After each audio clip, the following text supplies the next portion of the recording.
The Briefs continues at 9 on Thursday night, but now I dare you not to sing and dance along as we celebrate Aitken and Waterman, the hit factory.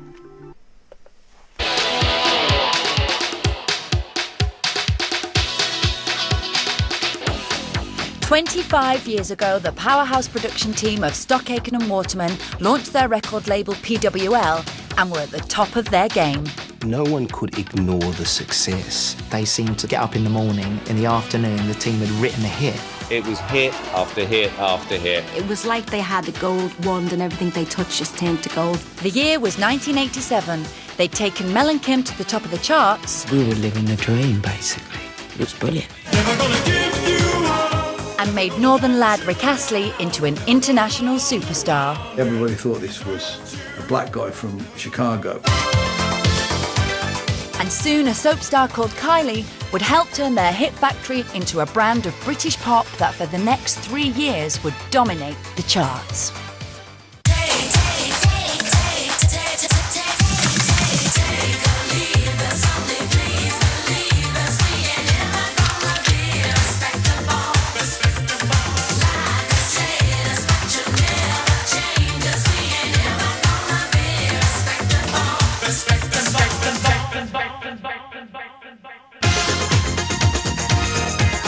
From 1984 to 1993, the pop production team of Aitken and Waterman scored 13 #1 singles, over 100 top 40 hits, and were crowned the best songwriters in the country 3 years running. If you listen to those songs, great chord structures, fantastic songs. They became famous for their trademark sound, They're always the songs that get you on the dance floor. their upbeat hits, and their loudmouth leader. Give me a J! Pete had these wonderful, crazy ideas about how to promote my career with Aitken Waterman. I guess the idea was to really create hysteria, really. From their studios in southeast London, they planned to take over the pop charts and create a British Motown for the 1980s. I think I actually said that very early on. This is like Tamla Motown, you know. They've got Kylie and Jason and she's their Diana Ross. Their hit factory of pop sold millions of records, delivered a fresh new wave of pop stars, and a few harsh critics. Part of the Aitken and Waterman experiment was to get unknown people to sing songs. Anyone with a half-decent voice could be made a pop star. Tonight, we celebrate the hits, the history, and the days when Mike Stock, Matt Aitken, and Pete Waterman were the kings of British pop.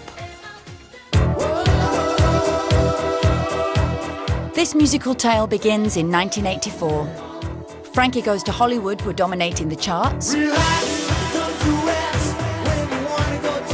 Margaret Thatcher was dominating the minors.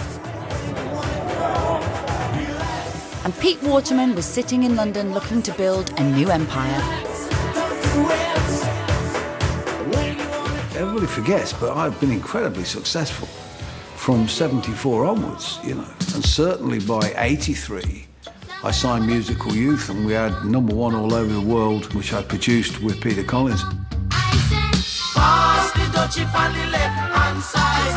Pass the dutchie on the left-hand side. When I came back from living in and working with Musical Youth in America and Canada, I determined that I was going to set up my own thing. I was going to do my own thing.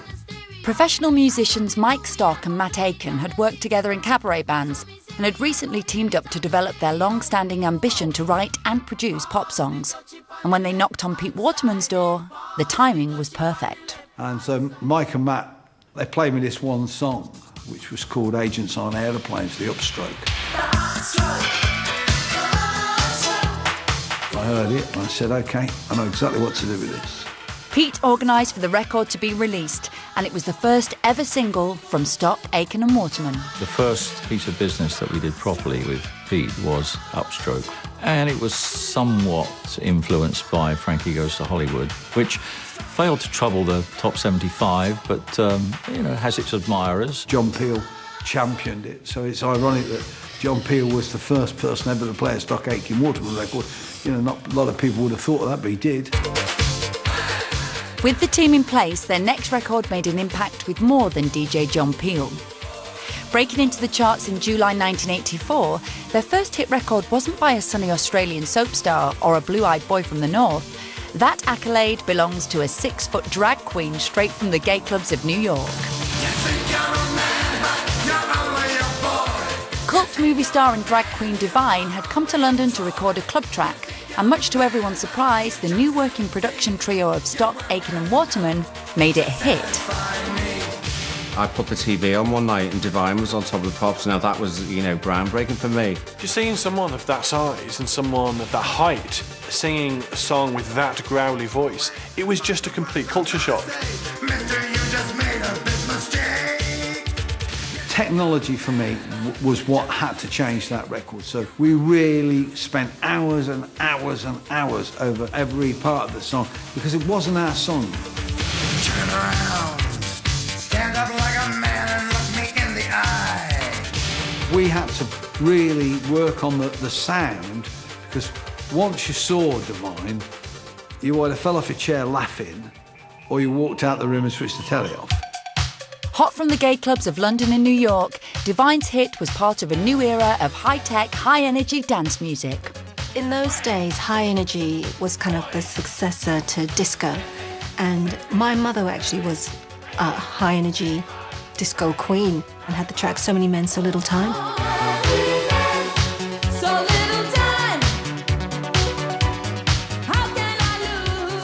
So I was very familiar with that. I think it was supposed to be the fastest music in the world, 120 beats per minute, lots of electronic sounds, and it was just a really fresh sound of the future. And that sound was exactly what singer Hazel Dean was looking for. But this time the song they created would give the fledgling production team their first top 10 hit. Whatever I do, wherever I go, I'm never coming back to you. Whatever you do, wherever you go, I'm gonna get over you. Whatever I Do was written by Stock, Aitken and Waterman, and really that was their first song as writers and me as their artist. Hazel Dean's record seemed to be a class of record inspired by gay disco, but which had taken on pop overtones. It was very catchy, very infectious, and she was a good singer.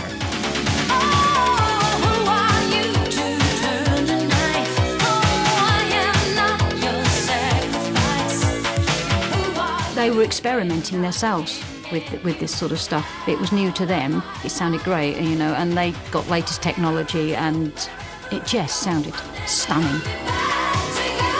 We had a little radio alarm clock at home that used to go off at 10 o'clock in the morning, and I'd hear a lot of records, but I wasn't paying attention to them, and the first one I noticed purely for the syndromes on it was Hazel Dean's Wherever I Go, Whatever I Do. And I heard that sound, I thought, that's kind of good enough for me, really. I got this call from Pete Burns' manager, would I meet with Pete Burns? I mean, he was a fan. There was no question he knew exactly what the records were about. He knew exactly what we were trying to do. The band were writing tracks for their second album and played the producers a demo of their latest song. So he played me this song. And I went, oh my God. So what's he called? He said, Spin Me Round. I said, that's it. That's the one. The minute he heard that track, and it went right above my head, He went, press the girls, this is number one, this is the number one. And I was thinking, yeah, okay. And I just didn't take it seriously. But the band's record company weren't convinced that the trio's high-energy club sound was right for Dead or Alive. The record company quite bluntly said, that's just music for queers. It's not going to get anywhere. The band stuck to their guns, and when the producers revealed the final mix, everyone was excited.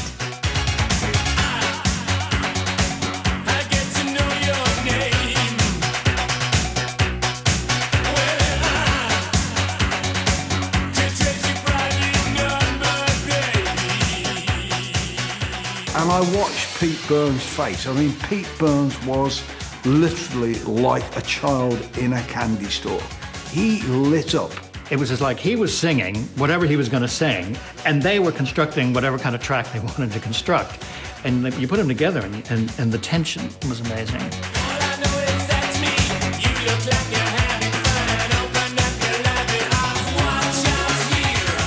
The record company were proven wrong when You Spin Me Round made it to #1 in March 1985. and broke into the American top 20. It was the first of Stock Aitken and Waterman's 13 #1 singles. Their hit-making skills would soon be in high demand, and there would be one very young pop mogul pestering Pete for a hit. When I first met him, I was begging him to work with me on one of my artists.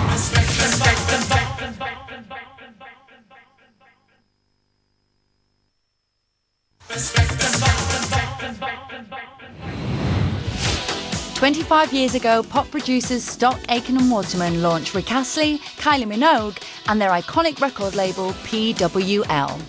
Success with Hi-NRG tracks for Divine and Dead or Alive inspired Bananarama to ask the team to produce their classic cover version of Venus.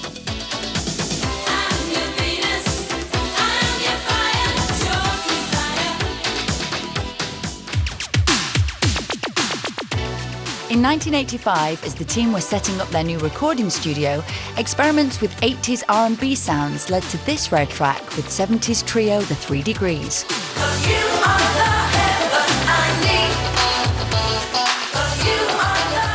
It failed to make the top 40, but one of the producer's regular backing singers, Desiree Heslop, would soon take them back to the top 10. Stock Aitken and Waterman had written this song, Say Me #1, and had demoed it. And Pete had it in mind, I can't remember the numbers, a major artist. I think they had it set up for, I think it was DC Lee, I think, and even, gosh, who was the other? I think it was Bucks Fizz.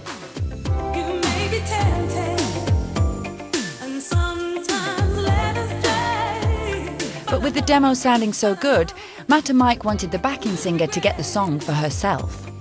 They decided that they liked how my voice matched it, and that's how it worked. They'd played it to me and I'd got goosebumps. Got to the chorus, I'd got goosebumps.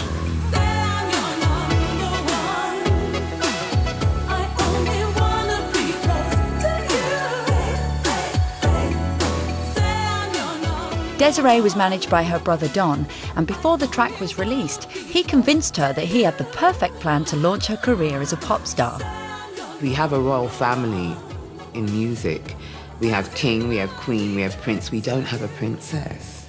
So he said, you're going to be called princess. I said, no, I'm not, no. I said, I've got a perfectly lovely name. I don't want to be called princess. I don't need that kind of pressure. He then told Pete, and Pete's response was, well, that's a dog's name, isn't it?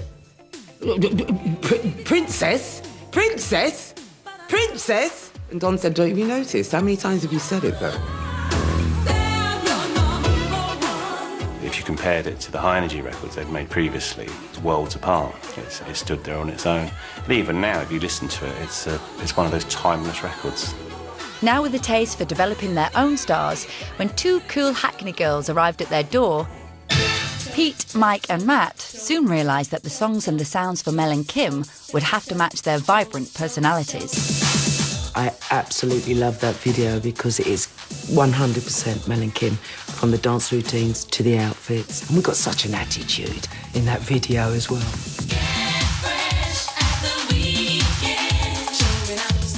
And they were, I have to tell you, larger than life. This gave us a real focus to write the songs. They gave a lot of thought with Mel and Kim to the persona. These were girls living the life, living the dream, and that came across so well in the songs. It was great that Showing That was specifically written for us, and when you listen to the verses, it's so us.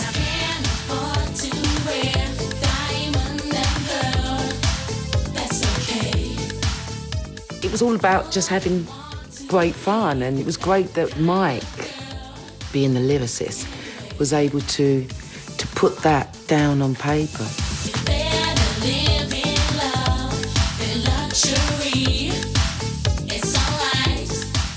People looked at them and they looked like these Paris fashion models in some of the photo shoots, but when they opened their mouths, they're these like really cool East End girls with a sense of humour. Now, as sisters growing up, did you used to like to sing and dance together? Yeah, we sing a lot together. Well, we still do now. I think we were very fresh at the time, but everyone was thinking, what can they do next? One-hit wonders. The public loved the cool Cockney girls, and even a tabloid revelation about Mel's past couldn't dent their popularity. You used to do a bit of modelling, didn't you? I did, yeah. I've done it for about a year or so. Bit of page 3, yeah. I remember the day we went into the studio to record the second single. We had no idea what we were going to record, and up on the screen was respectable. Take or leave us, honey, please believe us, we ain't ever going to be respectable. It's our occupation, we're a dancing nation. We keep the pressure on every night. The Mel and Kim stuff was just full of personality and vibe and energy. I mean, on Respectable, that's us genuinely laughing between ourselves, and they would then chop it up and it'd end up on the record. For me, that's where they were really clever. In one day, it sold 50,000 copies, and in total, it sold 800,000 in the UK. I think worldwide, it did over 2 million singles. How big do you think they could become? I think they will be the female equivalent of Wham by the end of this year. It was a great time. You know, Melanie's 19, I'm 23, almost 24. We were living the dream, basically. But just 2 months later, as Respectable was topping the charts around the globe, the whirlwind success of Mel and Kim came crashing down to earth. We really found out that Mel was ill when she was in Japan. Just this persistent pain in her back, and we had to cancel all the dates. We couldn't do anything. I think we spent 2 weeks in the hotel because we couldn't move Melanie. And that's when I knew this wasn't about the dance routines. And it wasn't until we got back and that she went to Bart's, and then they diagnosed her with cancer. Mel didn't want anyone to know, so we put a complete press ban on it. She just wanted to take the chemotherapy, carry on doing whatever work she could do, but did not want it exposed to the press. The story of Mel becoming ill was such a shock because she was so young, and also they did everything they could in a really noble attempt to kind of cover it up. But you're on your own today. Yep, that's Great to right. see you on your own. Oh, Melanie's in hospital at the moment. Oh, what's she done? Slip disc. Oh, I'll give her a dear. little wave. How is What she? camera are we looking into? Hi, Mel. Hi, get better soon. Mel didn't recover from her illness, and the duo never performed on stage together again. Shockingly, Mel died in January 1990, aged just 23. But her spirit still remains in the hits of Mel and Kim. By 1987, the Hit Factory studios were stepping up a gear and delivering yet more top 10 hits for Bananarama, Pepsi and Shirley, and Samantha Fox.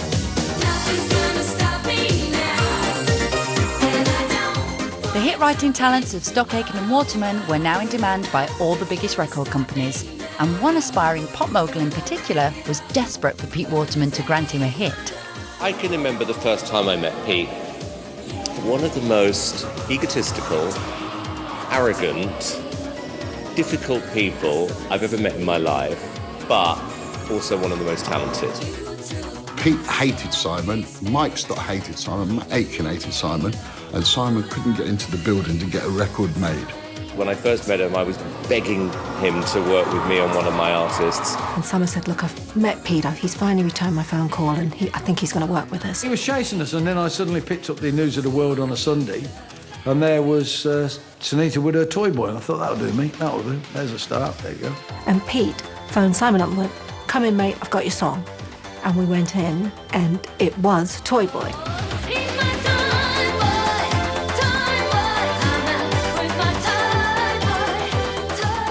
I wasn't actually signed to PWL. I was signed to Simon's record company, Fanfare, but Stock Aitken Waterman wrote my songs, some of my songs, which was genius for us because otherwise Simon and I would have had to write them, which would have been a disaster. I always thought the mix between Sinitta and Stock Aitken and Waterman would be amazing. It was a relationship that worked, and I think it was great for Sinitta and it was great for me. In the first 6 months of 1987, the production trio had scored 2 #1 singles and 10 top 40 hits, even making the charts themselves with the disarmingly cool dance track, Roadblock.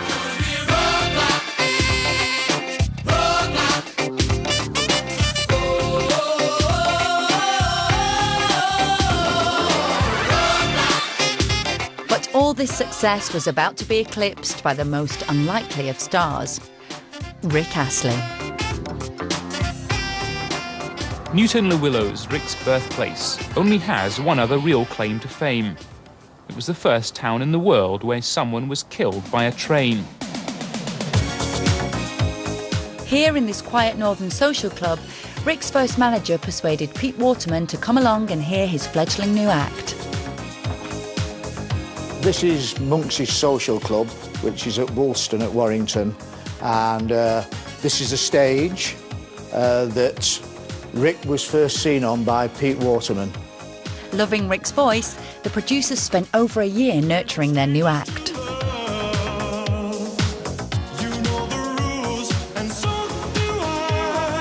And in the summer of 1987, they were finally ready to launch the slick sounds of Rick Astley to an unsuspecting public. Suddenly everybody thought this was a black guy from Chicago, and it was a white guy with red hair from Newton the Willows. I mean, and you know, that was the shock. This was the shock. I mean, everybody believed, of course, that, you know, it was Luther Vandross doing guide vocals and we weren't telling people. It went on BBC Northwest local news programme, and we never looked back. It just went straight into the charts.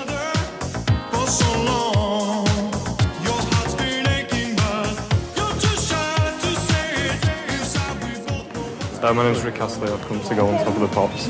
Oh, fine, right. If you'd like to go over to the studio, it's Studio 1. We found out it was doing Top of the Pops, and there used to be a store called Take 6 in. There was one in Kings Road, and there was one in Oxford Street. So we rocked off down there, me and one of the girls, and we bought on this navy blue double-breasted suit. That's what we did Top of the Pops with. And where are you from? Outside Manchester. Newton the Willows, it's called, just outside Warrington. Congratulations. Thanks a lot. See you on set. All right. Okay, thanks. You can't stop a great voice with a great song. You know, you couldn't stop that record. Stand ovation 1.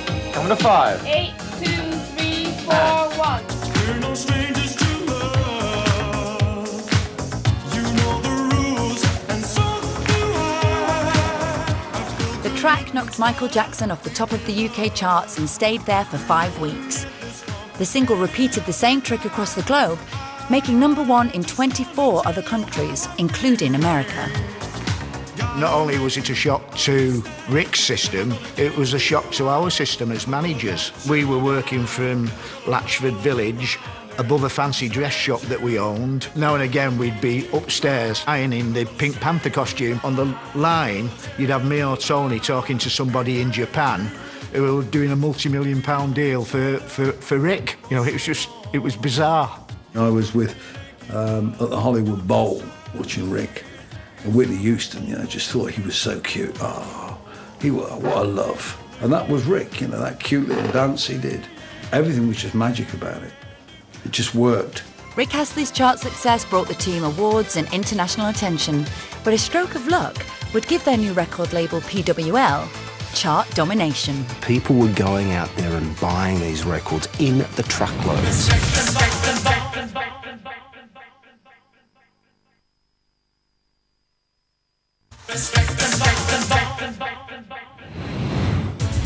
Back in 1987, Stock, Aitken and Waterman were considered amongst the hottest pop producers in the UK. For 3 years, they'd written and produced over 30 top 40 hits, including #1 singles for Mel and Kim and a double platinum album stateside for Rick Astley.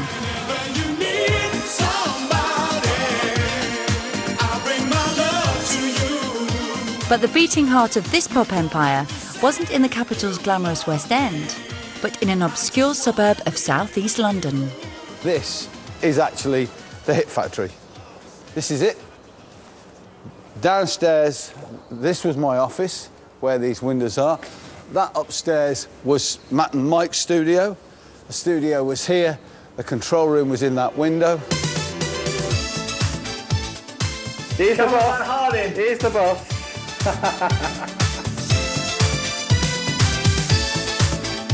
We were probably one of the world's most state-of-the-art recording studios. I mean, we had 5 studios in this one building, working 24 hours a day.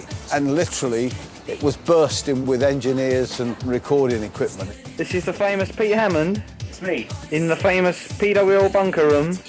It was very sort of unglamorous on the outside. Famous door. Inside it was pristine and gold records everywhere and racing cars hanging off the walls and nicely decorated, but a working atmosphere. That was the whole point. We certainly at one time had as many people from all over the world coming to visit this studio as did Abbey Road. The thing we didn't have was a zebra crossing. And we didn't have the sleeve with Matt, Mike and I walking across it with our bare feet. If we'd have been clever, we'd have done that. There was a buzz before you even got into the studio. It was like being the luckiest teenager in the world, really. This is the boss's office. Terry, the PA. The Lord on the Empire. The Lord on the throne. You'd walk into any room and you'd see 100% positivity, everybody working hard but enjoying themselves. Is it on now? That's on now, yeah, you don't have to... Okay, then this is Mr. Phil Harding's body. And I think that's why so many artists and industry people enjoyed coming to the building. It was absolute chaos most of the time. But if you like, what I call organised chaos. And in October 1987, amidst the chaos, arrived an Australian soap star keen for a slice of hit factory pop.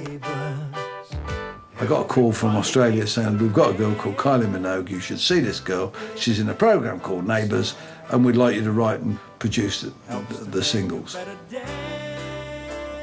Kylie,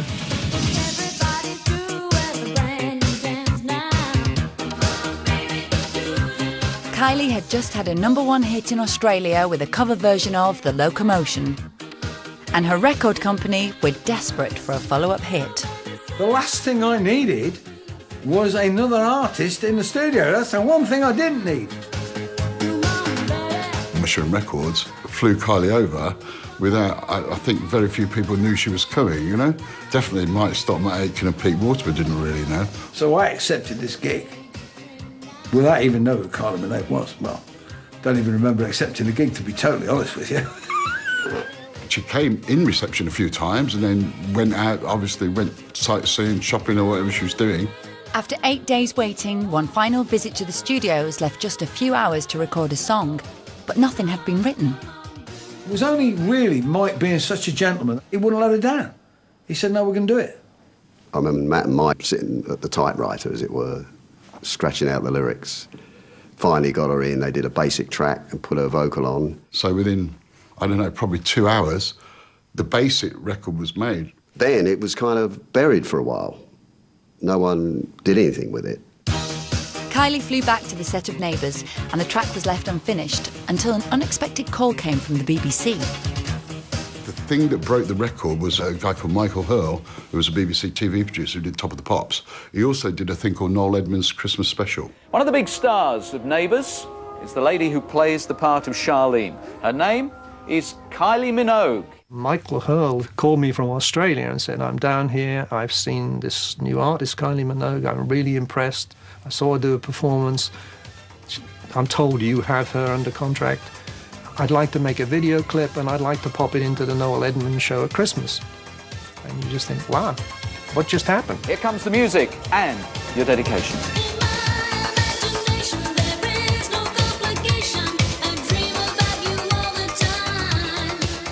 I would guess the first time Kylie heard the finished version of I Should Be So Lucky was probably on a playback as she was being filmed in Sydney.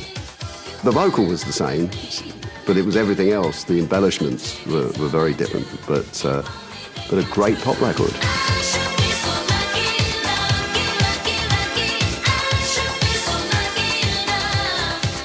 The record hit the charts in January 1988 and spent 5 weeks at #1. I Should Be So Lucky became the debut hit for Stock Aitken and Waterman's new record label PWL, and Kylie Minogue, the pop star, would change the lives of everyone involved. When you get good, that's when you get lucky. And I didn't mean any pun on that, but they got lucky with Kylie. They had to inevitably find their own little princess, and she was it. Kylie was amazing to work with, total professional, able to dance, work to a camera, because that was her training. There was something about her voice which for me connected beautifully with what Stock Aitken and Waterman were doing musically. I grew up with all the PWL stuff, Kylie and Sinitta. That was my era. Growing up as a kid, that's what you listened to. You used to buy the cassettes, the Hit Factory cassettes, and I remember having them on my little shelf in my house with the little cassette player. People don't understand what I see in you. With Kylie Minogue, the team had stumbled upon an untapped market for preteen pop, and the huge record sales were proof that it was a market worth pursuing. She really made an impact with the child market. You know, it was massive. The foundation to the Kylie Minogue empire was the children. Stock Aitken Waterman was selling happiness. Obviously, the TV people loved that. It was fun, youth and innocence. And that formula really captured people's imagination and interest. And with the formula working, Kylie's boyfriend Jason appeared to be the perfect addition to the hit factory. There was a feeling, certainly from David Howells at PWL, there was this guy Jason Donovan around, and he had huge potential. Jason came over to meet us, and the phone rings, and Pete Waterman says, "Is your pal Jason Donovan still around? Send him down here, we'll put his voice on." Behind the scenes, Rick Astley was reluctant to record Nothing Can Divide Us. The track was done, everything was ready. Jason went in and put his voice on it, and the rest is history.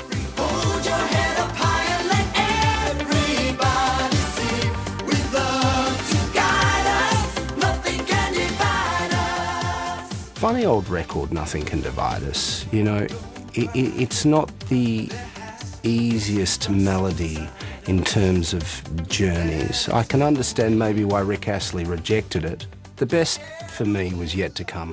And it was something that everyone wanted for Christmas 1988. Kylie and Jason's alter egos had not long married on Neighbours, and the public wanted the Lovebirds to tie the knot on record too. Especially for you,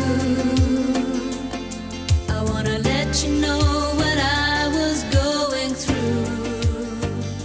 It was supply and demand. I think Kylie at the time was obviously riding the crest of a wave. My currency was on the way up, and it just seemed a logical step forward. It really required her blessing, probably more than mine at the time, but because I guess we were in a relationship, you know, there was a little bit of sort of subtle pressure there, and we could all see the potential of where it could go.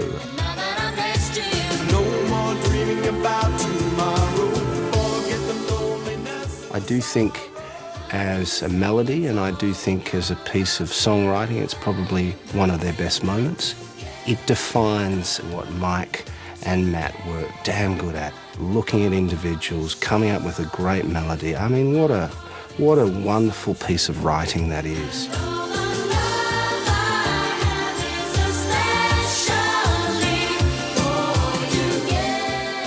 Smash Hits and PWL were a great match. It kind of reached a peak when Smash Hits put Kylie and Jason on the cover of the week, Especially For You went to #1. And it was the highest selling issue of Smash Hits ever. Just under 1 million copies were sold that fortnight. It was just astonishing. Where is he? Where is he? Who? Jason! Jason, was everywhere! Pete had these wonderful, crazy ideas about how to promote my career with Stock Aitken Waterman. And, you know, I guess the idea was to really create hysteria, really. All the way from Australia, please welcome Jason The PWL roadshow was probably the biggest indicator of where my career was going at that particular point in time. Last night you talked about leaving. I said I can't let you go. Stock Aitken Waterman, I think, defined great pop music that's appealed to a sort of certain generation. They didn't make excuses for the fact of what it was.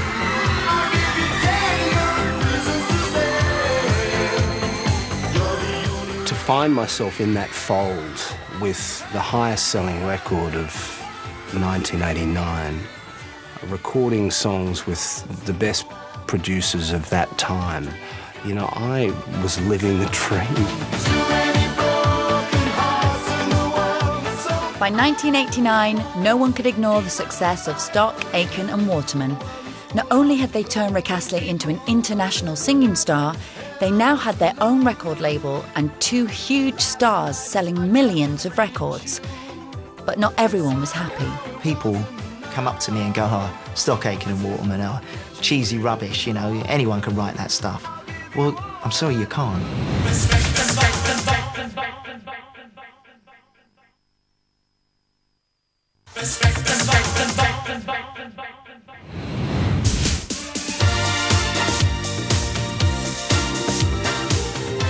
In the late 1980s, pop producers Stock, Aitken and Waterman had delivered unparalleled chart success. They had an incredibly long string of about 3 years where they were never absent from the chart. They turned soap stars into pop stars, taking kids off the street and straight to the top of the charts. And the record sales proved the public loved it. No one could ignore the success. People were going out there and buying these records in the truckload. The trio's hit factory of pop was now running at full capacity. The media were fascinated by their success, how it worked, and just how far these hitmakers were prepared to take it.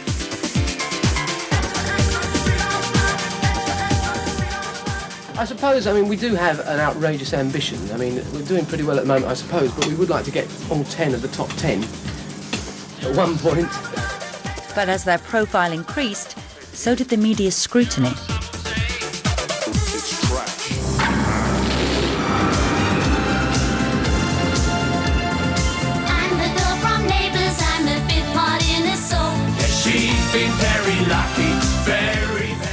The critics hated Kylie Minogue. Pete and I said that's a bonus. If they don't like it, it's going to be successful. As long as the kid on the street liked it, and the kid who went into Wolves on a Saturday went and bought it, that's all we really cared about. I'll never be a strong man. I think Kylie and Rick especially struggled with it because they'd go out to the media and some, shall we say, unkind media people would say to them, well, how do you feel about being into Stock, Aitken Waterman puppets? You know, and... Oh, I love it. Yeah. The thing is, sometimes people tend to take them as just people that press buttons and just machine whatever they're going to do, but perhaps in 20 years' time they'll sit back and say, yeah, they were geniuses. It'll take them 20 years to realise it. As the mouthpiece of the Hit Factory's frustration with the critics, one-hit wonders the Reynolds Girls faced the wrath of everyone when their single I'd Rather Jack hit the top 10. They'd had so much criticism and so much abuse. So a lot of their frustration came out in this song. You know, they hated music bores who yak on and on about Pink Floyd. It was a bit of an outpouring. It wasn't, it was meant to be tongue-in-cheek. Oh, the Reynolds Girls thing was awful. And they deserved the backlash for that.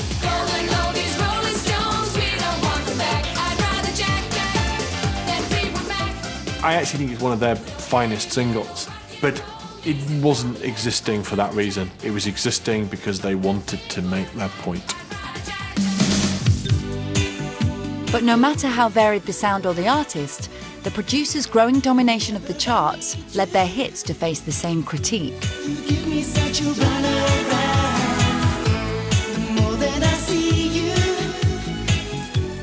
People come up to me and go, oh, Stock, Aitken and Waterman are cheesy rubbish, anyone can write that stuff. Well, I'm sorry you can't. It's real talent to be able to do that. Anytime you can hit the top 10 spot that many times, you're a good writer. You got what it takes. By the summer of 1989, the sounds of Stock, Aitken and Waterman continued to be the most successful in British pop. Jason had scored his third #1 of the year.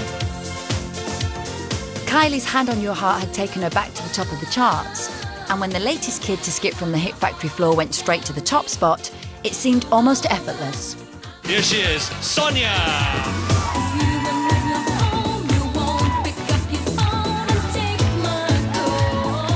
I was 18 when we got to #1, but I just didn't expect it to happen. I don't suppose, anybody would really, because I was complete unknown, do you know what I mean? We were all aware of the fact that, there was a bit of stick in the press, That didn't bother me at all, to be honest. Sonia's hit became the producer's 6th #1 single of 1989. Their ambitions to dominate the charts were coming true. But shiny soap stars and chirpy scousers were not the only artists after some Hit Factory magic. The writers of my next single are Stock, Aitken and Waterman. But I just don't have the heart. I just don't have the heart to tell you.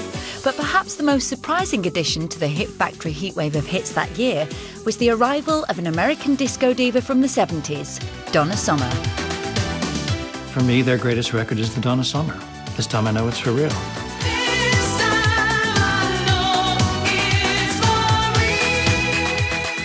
First of all, it is a great track, and it is a great pop song. But she is also a great vocalist.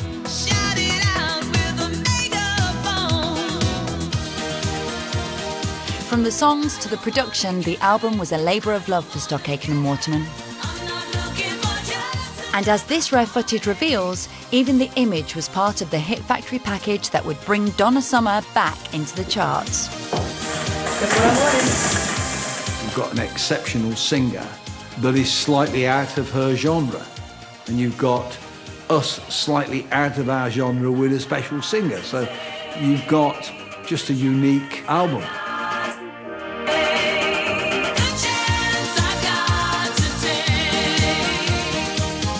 During the last 3 years of the 1980s, the sounds of Stock, Aitken and Waterman had ruled the charts.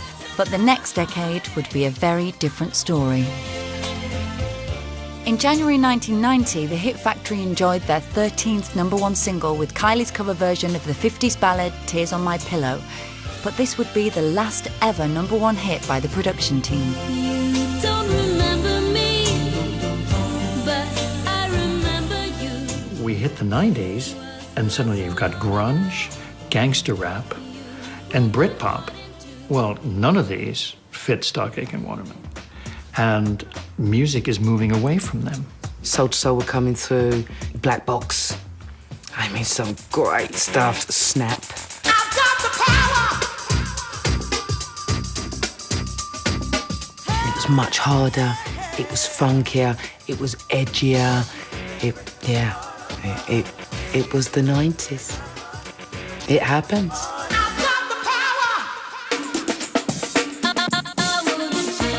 The times were changing, and so were the stars of the Hit Factory, and no more so than the little girl's favourite pop star, Kylie Minogue. The difficulty we had at that point in Kylie's career was that Kylie was obviously very aware of her sensuality and sexuality, and was reaching an age where she wanted to show that off. I guess we were like their babies, you know, and we were growing up, and to a certain degree, you know, you want to be able to control your children. But no one had control over Kylie, and her sultry new look was at odds with her young fan base. If you take a 9-year-old or an 8-year-old, they don't get it. So at that moment, you go from being the girl next door to their auntie.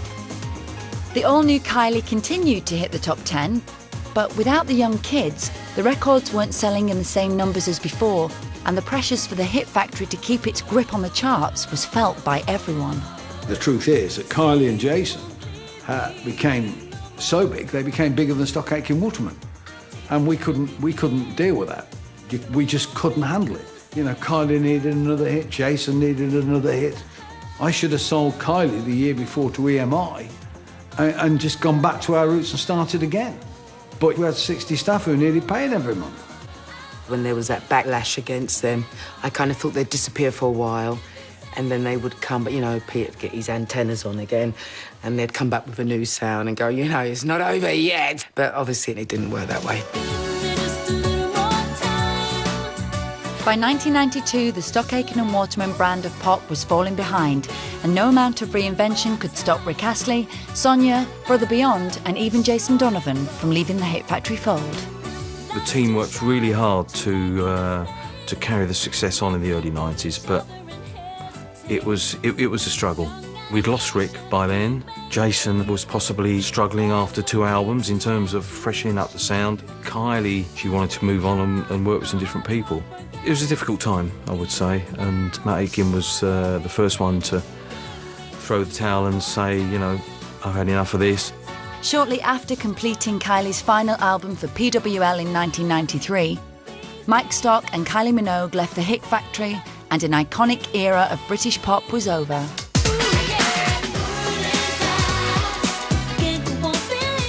The team that had dominated the charts for over 9 years and sold millions of records across the globe were no more.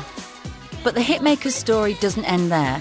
In 1994, Mike Stock and Matt Aitken reunited as a production team and produced 3 #1 singles for Robson and Jerome. Pete Waterman remained a regular face on TV and kept the flames of pop alive with the band's Steps. But the magic they created when they were Stock Aitken and Waterman remains alive to this day in their classic songs.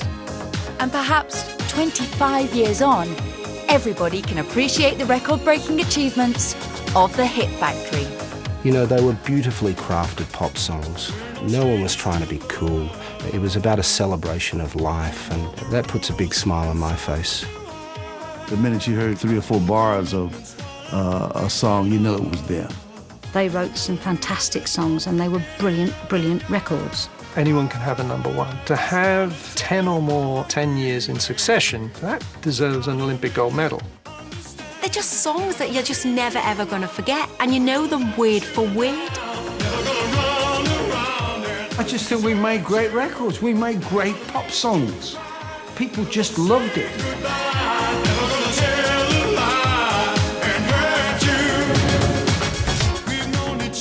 So who was singing and dancing along, eh? Now, concluding the documentary exploring the world of criminal law from the perspective of one of Britain's leading legal aid practices, The Briefs, is on Thursday at 9. In a change to tonight's billings, Cops with Cameras will now follow news at 10, which is next.